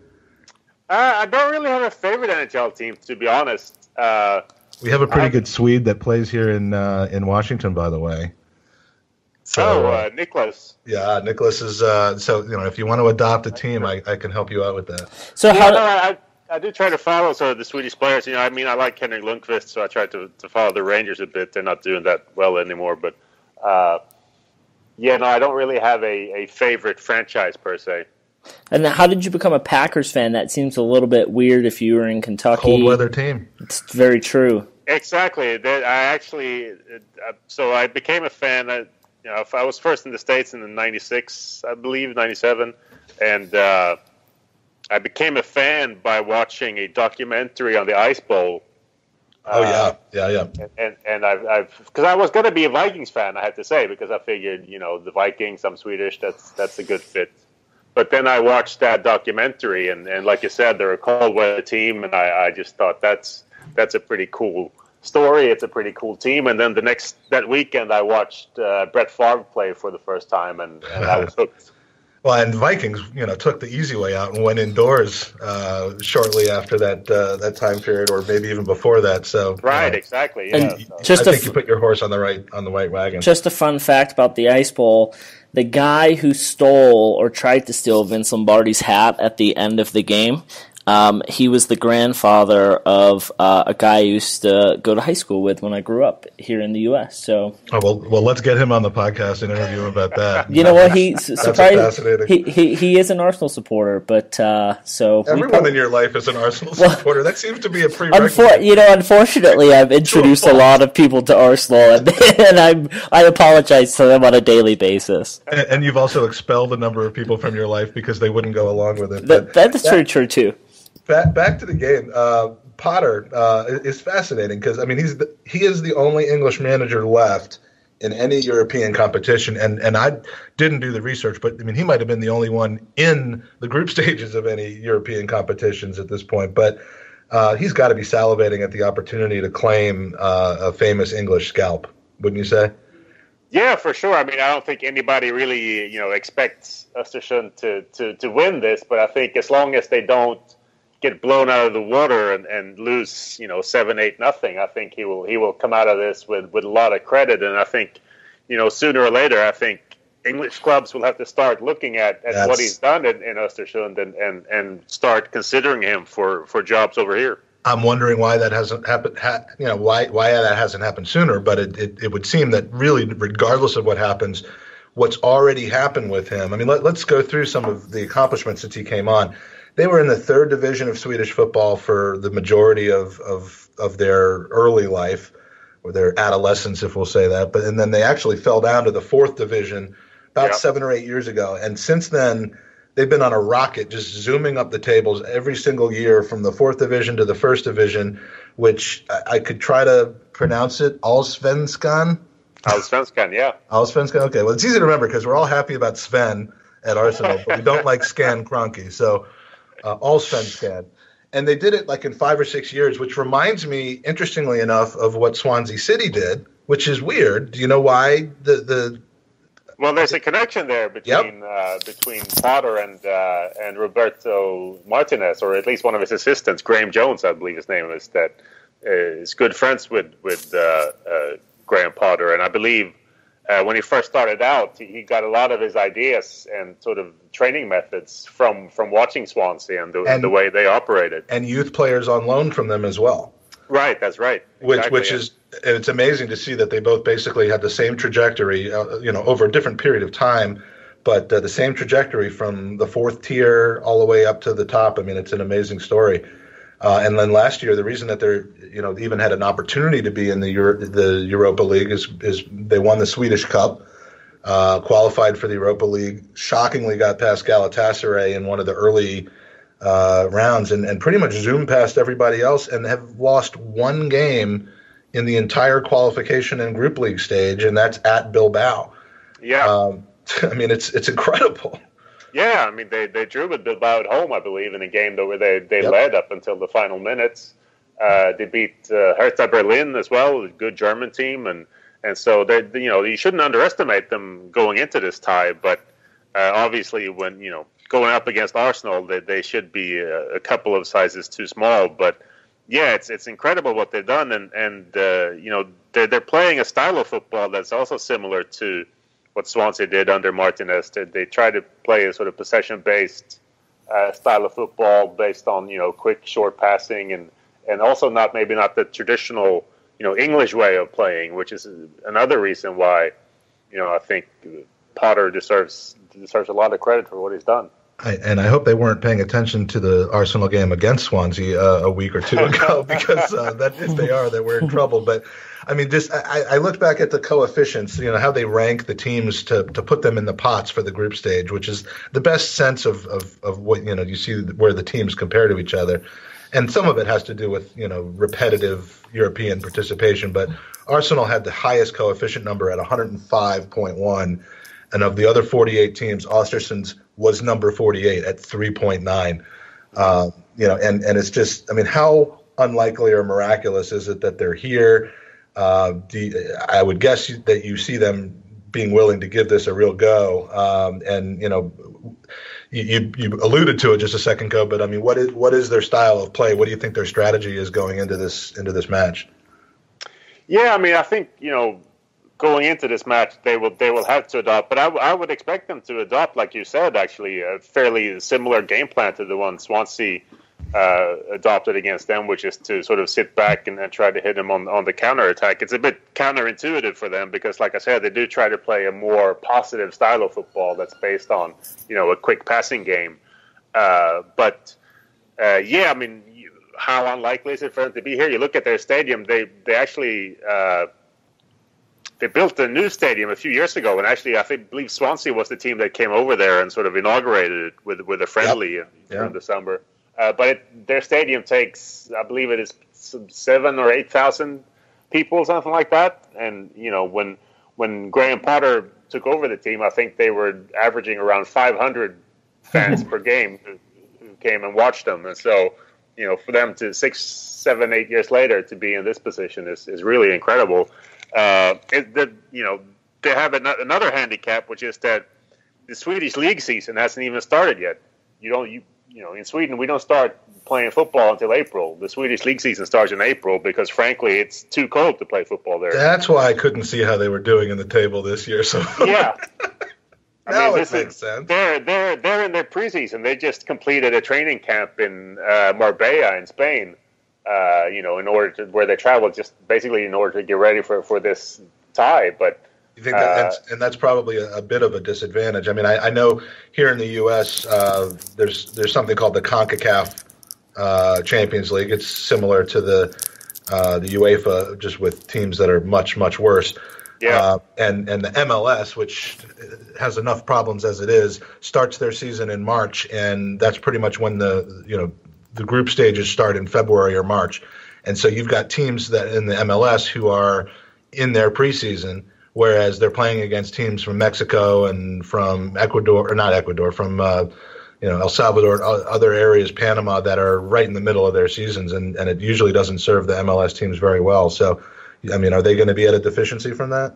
Yeah, for sure. I mean, they've played a couple of friendlies recently, on Marbella, that they played against Lokomotiv Moscow and Dynamo Kiev, two pretty decent teams, and they drew against both of them. But playing sort of friendly matches is a big difference, to playing a top Premier League side in a competitive game. So you would have to think that physically they're going to be at a massive disadvantage.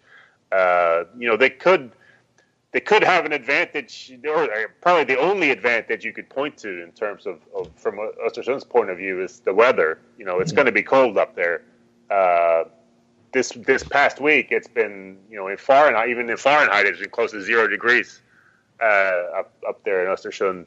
They're saying next week it's probably going to be between 25 and 30 degrees Fahrenheit. So not that bad, but still, it's going to be quite cold, and they're playing it on artificial pitch as well, which Arsenal aren't that used to. So maybe that's the only sort of thing that Ostersund can point to and say that, that's our edge. But other than that, I think, Arsenal are the massive favorites, obviously.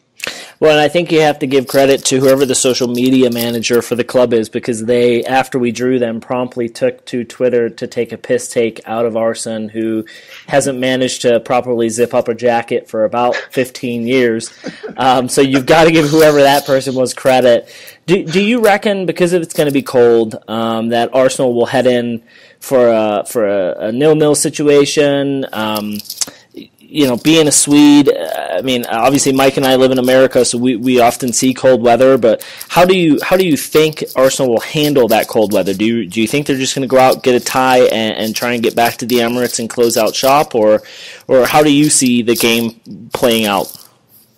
Well, it depends on how cold it is. If it gets really, really cold, then maybe they will sort of just go out there and try to get the match over with and be happy to get away with a draw. But if it's only 25, 30 degrees Fahrenheit, that's not that far off from what they're used to when it comes to playing in December and January here in England. So that shouldn't be that big of an issue. I think Wenger's approach to this game is going to be similar to the group stage. I think he's not going to bring most of his top players to this match. I think the Arsenal squad will definitely be pretty much a second string team, where guys like Mesut Ozil and Koscielny and probably the two newcomers too, Aubameyang and Mkhitaryan, will both be left at home. And I think Wenger will believe that his second string will do enough to get a win. And even if they don't, it's not a disaster, because they can still turn things around at home at the Emirates. Yeah, just like the Forest game, that worked out great. And the difference here is that they do have a second chance to turn things around if they need to. But here's the interesting. Yeah. Oh, I'm sorry. The interesting thing about it, though, is that there is no game following the first leg over the weekend because of that Nottingham Forest situation. Everyone else will be, the remaining teams will be playing in the FA Cup. So, after the first leg in Sweden, we do have essentially a week off until the second leg at home. After the second leg at home, 3 days later is the Carabao Cup final at Wembley. So, there is a school of thought that said, it might make sense. Now Aubameyang can't play anyway. He's cup tied.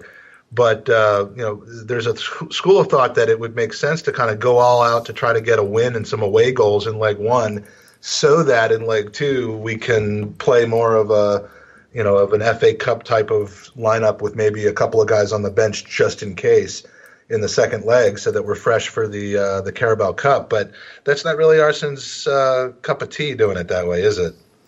No, I mean, obviously now his options are a bit more limited than they were in the group stages, because some of the players who are Europa League regulars, like Walcott and Giroud and Debuchy, have left the club. So, he has fewer players to call on, certainly. But I would expect him to give some players like Ozil and Koscielny and those guys maybe even like a 10-week winter break, where he just tells them, get out of here, go someplace warm, and enjoy things for a while. He's done that, in the past as well when he's had the opportunity. Ozil's 7th vacation of the season. So exactly, yeah.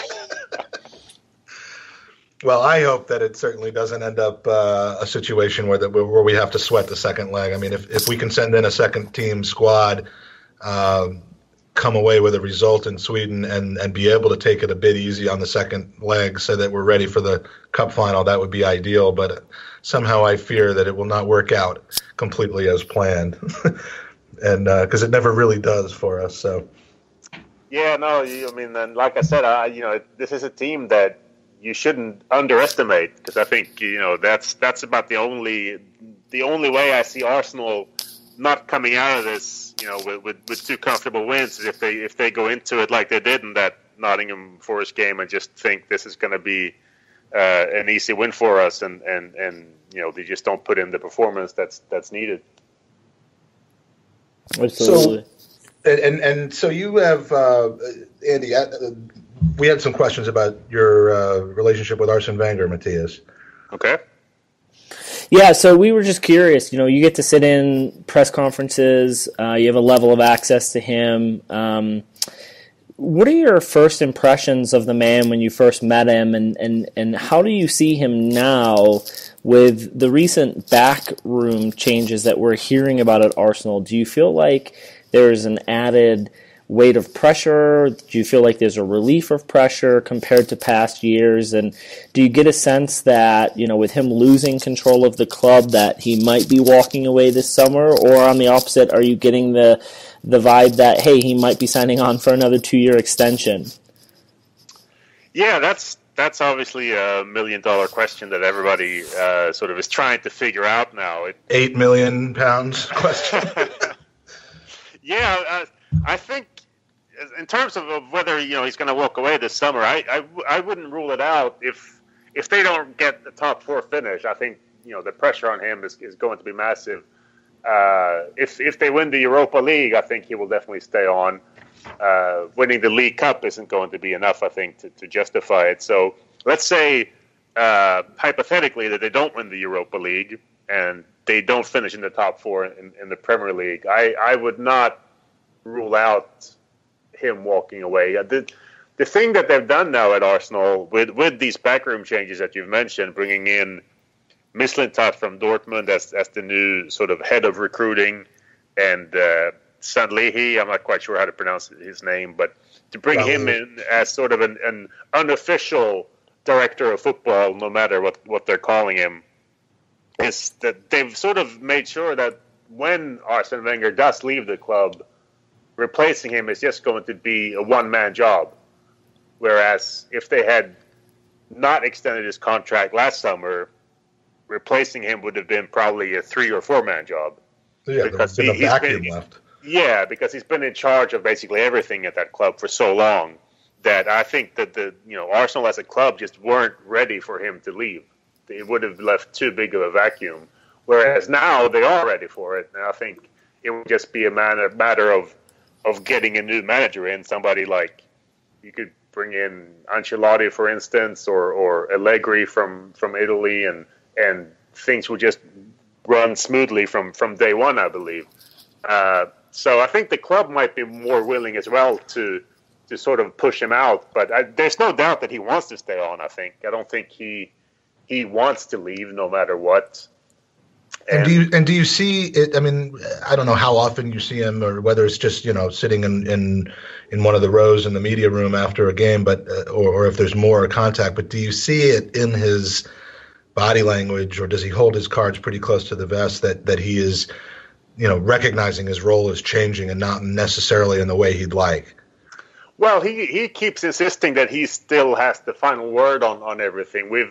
He's been asked that in press conferences and in some of the briefings he gives to the newspaper reporters, whether he's still in charge of transfers and identifying signings and things like that. But he's more or less admitted that the guys they brought in this January, like Mavropanos, the young Greek defender that they bought, was basically Sven Mislintat's, recommendation that they were going to sign him. So it's clear that he doesn't have the iron grip on things that he used to, and I'm not 100% sure that he's very happy with those changes. He hasn't come out publicly and said he's not happy with it, but you sort of get the sense that these hires, they were not his idea. That's for sure. They were even Gazidis' idea, I would guess, or the board's anyway. Well, I think he does feel that he's losing a bit of power there. I mean, obviously, if he wanted to, he could turn that into an advantage and say, well, now I just have more time to focus on actually training the team and getting them ready for games, which in theory should be a good thing. So it depends on how much of that bruises his ego and how much of that can he turn into an advantage when it comes to getting results. And that is the £8 million question that remains to be seen, but I'm looking forward to seeing how it plays out more than I was looking forward to seeing how it played out without the changes being made. And you mentioned Sven, which real quick, we have one question from one of our listeners that I wanted to make sure to ask you, and then we'll go for a prediction if you're allowed to make one for the upcoming tie. from Schwinn. It says, considering your proximity to Swedish football, are there any rough gems in the game? And I don't know if it necessarily means the game that we have coming up or the Swedish game overall that we should be watching. With Sven, we'll need some young potential signings. Right. Actually, there's future Lundbergs and Limpards in the house. Well, it's interesting because the most promising Swedish talent at the moment is a kid called Alexander Isaac, who actually joined Dortmund this past summer from Swedish club AIK. He's 18 years old. He's a forward. He's been sort of their backup striker this past season, and will probably get some more playing time now that Aubameyang has left. And I'm not 100% sure if it was Sven Mislintat who brought him to Dortmund or not, but I would assume that he was one of the guys who helped scout this kid, and I'm very interested to see how he does at Dortmund, because he's seen as one of the biggest Swedish talents since Ibrahimovic. He scored a ton of goals as a 17-year-old in the Swedish league. And so if he develops well, then who knows? Maybe Sven will bring him to Arsenal one day. You never know. I was just going to say the number 12 is still available for him. We should keep it there. Maybe the number 9 will be available after this year. That's a whole nother can of worms. But in any case, that we'll keep our eye on him. And now that Dortmund is becoming somewhat of a feeder team to us and to Bayern Munich, I would love to see him there. So. Now, are you allowed to make a prediction, being in the media, as to what you think this, the end result of the two legs will end up being? Yeah, over 2 legs. I think if Arsenal just do their job, I think they will end up winning, 6-1, 7-1 on aggregate, something like that. Even with a second tier squad with guys like Nketiah and Reece Nelson and all that in there, you still think it'll be that dominant? Yeah, the thing is now that the second string striker is basically Lacazette, so you would expect him to score at least a couple of goals.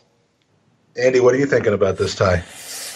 I think he's going to send out a weaker squad as well, but I think that the what Forrest taught us was that you can't take a very weak bench. So I wouldn't be surprised if we see some of the bigger stars travel. We won't see Ozil travel, we know that. No, but I think we'll see some of the bigger names go. Ozil's bones are way too weak to be that cold; they'll just shatter. But I think the man's amazing, but he clearly has osteoporosis. Yeah. No, but I do think we'll send some bigger stars, put them on the bench. I think we'll get away from Sweden probably with a 1-0 win. And then I can see us at the Emirates just, playing them off the pitch. So I think this will be a comfortable tie for us. And I'm always the pessimist because I like being pleasantly surprised instead of incredibly disappointed, even though it's always how it works out. So I worry about this first tie up there: the weather, the approach, the fascination of the tie for the Swedes. I do think we'll probably end up winning 5-2 in the long run, but it's going to be mostly geared towards the second leg. And frankly, it worries me a little bit that it will have an impact on us in the Carabao Cup final. But, you got to try to win every game that's in front of you. So hopefully we won't be – and I am actually going over to London in March, and we'll be there for both of the legs of the round of 16. So, it'll be just typical if we go out in the round of 32 somehow. But I'm going to take your word for it, Mattias, that that's not going to happen. And that's really all we have for today. I'm looking forward to the tie. Hope you have a good time over there covering the game, and we'll look forward to following you on Twitter. And your Twitter handle is pretty original. Yeah, it's just at Mattias Karen, so should be easy enough to find. Yep, it's a good follow. I've seen you live tweet the games very well, and the press conferences. It's a very interesting follow.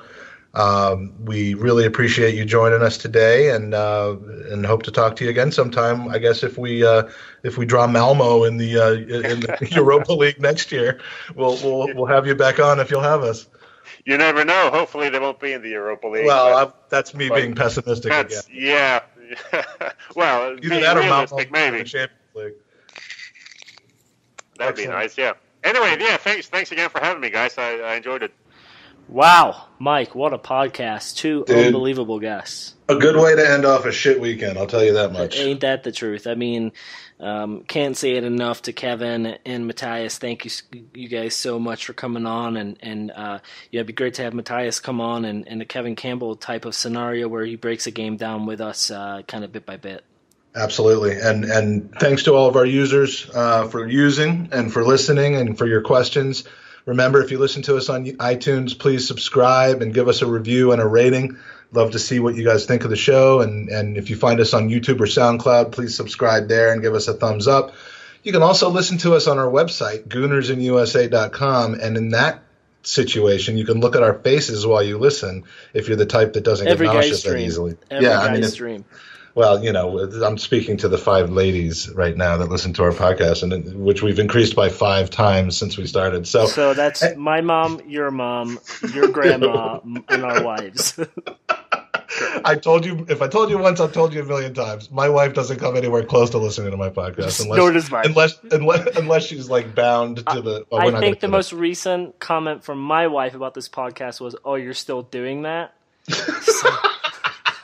Mine was, when will you be home? We haven't seen you in 3 weeks. So, well, just a pleasure, Andy. As always, it's been fun. Have a great week, and hopefully we'll have some happy things to talk about after the first leg at Ostersund. Come on, you Gooners.